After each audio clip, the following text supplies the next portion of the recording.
Nous allons évoquer l'agence Havas, qui fut au XIXe siècle la première agence de presse internationale. Alors, qu'est-ce qu'une agence de presse? Une agence de presse est une organisation, une entreprise qui vend aux médias de l'information, une information qui aujourd'hui peut se vendre sous forme de texte, de photos, de vidéos, etc. L'agence de presse transmet notamment des dépêches, c'est-à-dire des informations brèves que peuvent reprendre et développer ensuite les différents médias diffusant les informations. Alors actuellement, on compte 4 grandes agences de presse internationales, l'American Associated Press, l'anglo-canadienne Reuters, l'allemande dpa et la française AFP. La française AFP qui hérite de la formation de l'agence Havas.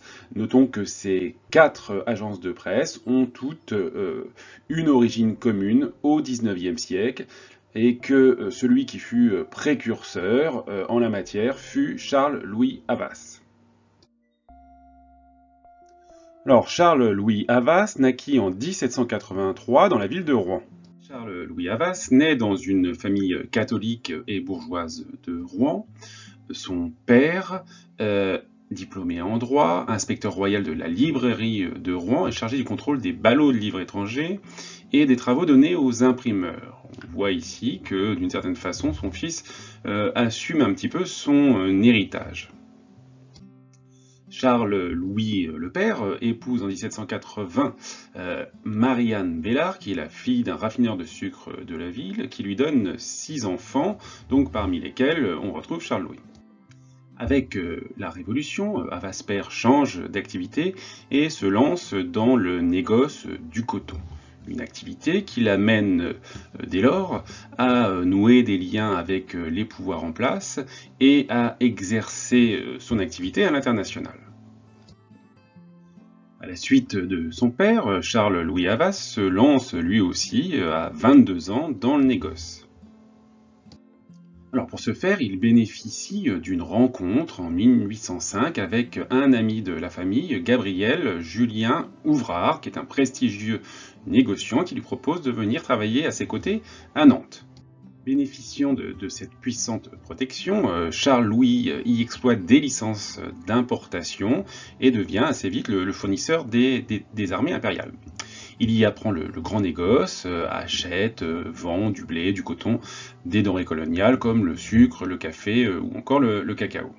On note ainsi que dès sa jeunesse, Charles-Louis Havas a une activité qui mêle une dimension internationale à d'étroites relations avec le pouvoir en place, en l'occurrence le pouvoir napoléonien.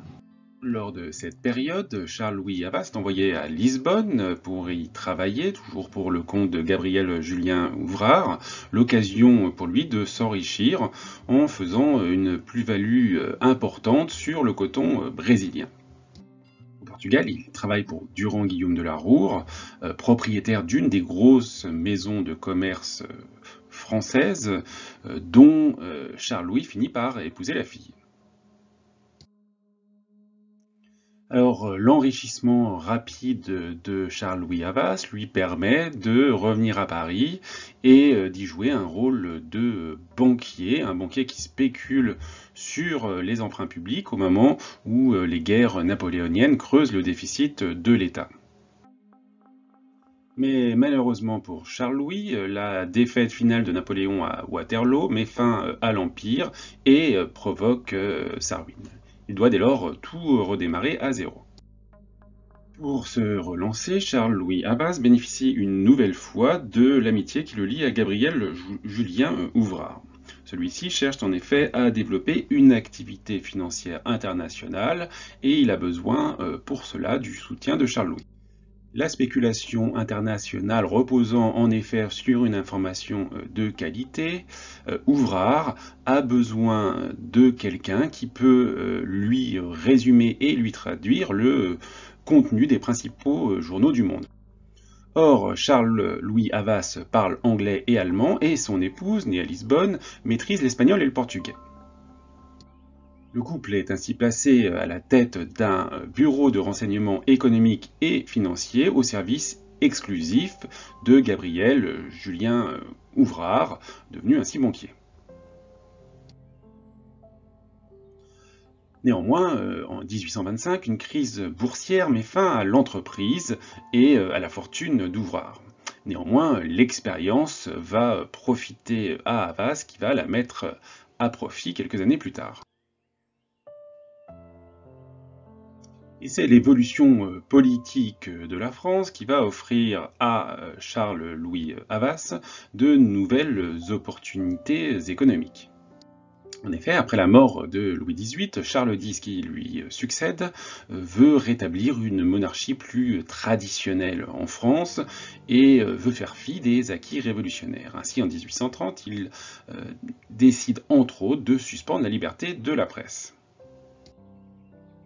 Or, cette annonce, parmi d'autres ordonnances, fut celle qui lança le signal de l'insurrection. Et cette insurrection est notamment impulsée par les réactions de journalistes, et notamment la protestation officielle de 44 d'entre eux. Dans les locaux du quotidien Le Constitutionnel, sous la direction d'Adolphe Thiers, une protestation officielle est alors rédigée. Elle dit « Le régime légal est interrompu, celui de la force est commencé.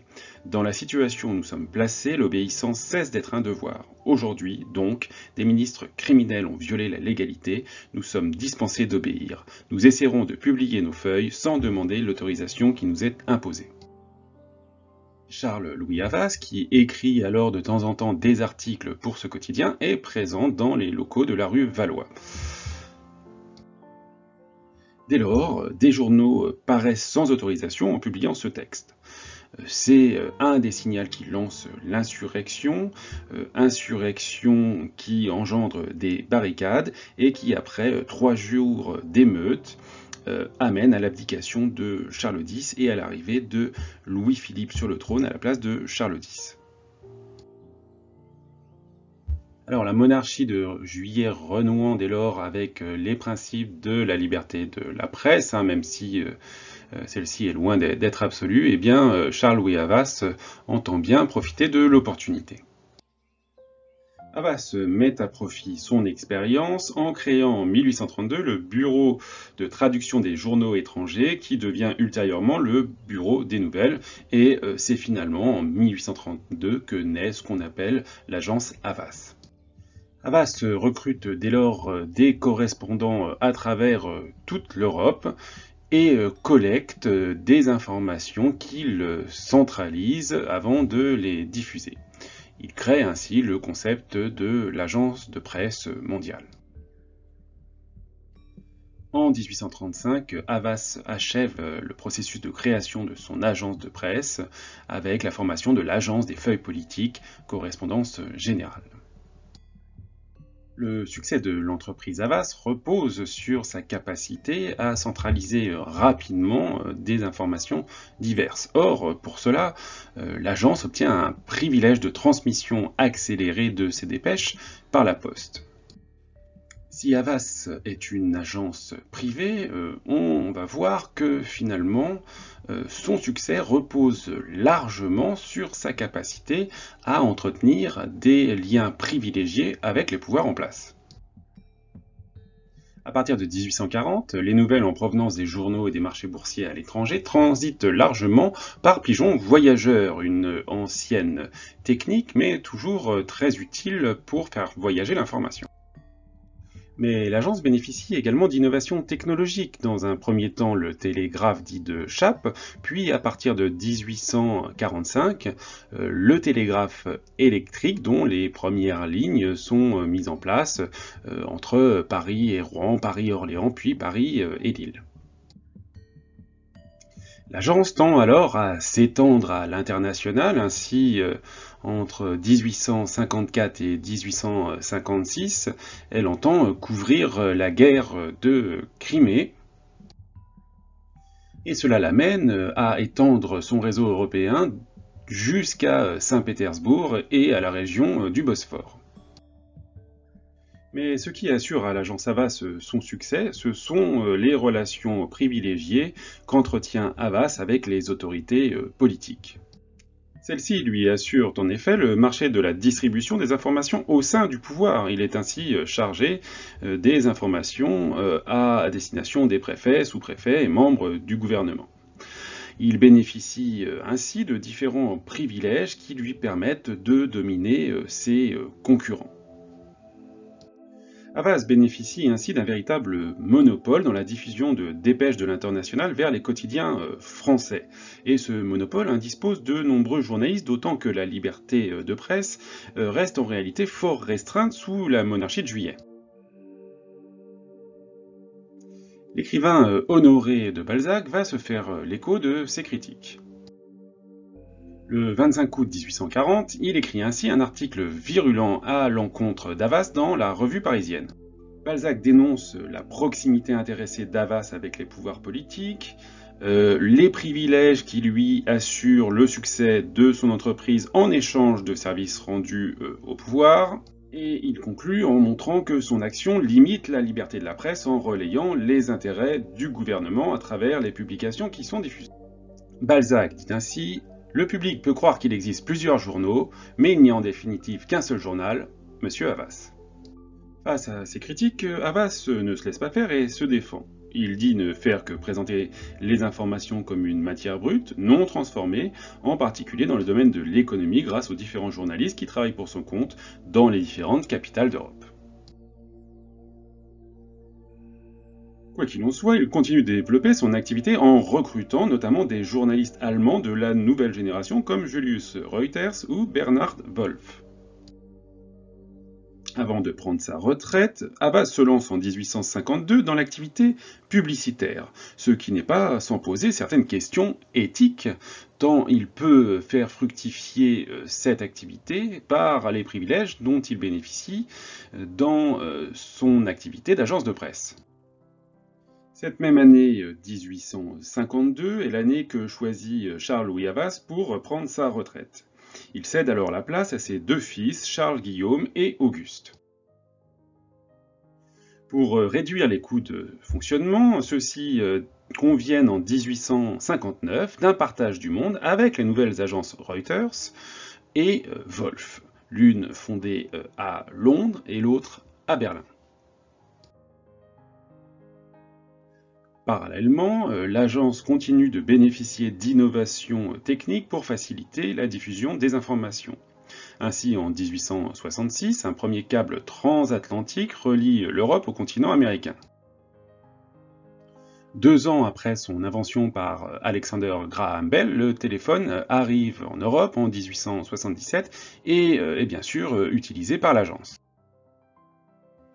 Parallèlement, la technique du téléscripteur est mise au point au début des années 50. Il permet la télégraphie en multiplex, c'est-à-dire le lancement de plusieurs signaux sur un même fil, et la transcription des dépêches en clair à l'arrivée, ce qui signifie un abandon progressif du morse. Havas commence à utiliser cette technique à partir de 1880.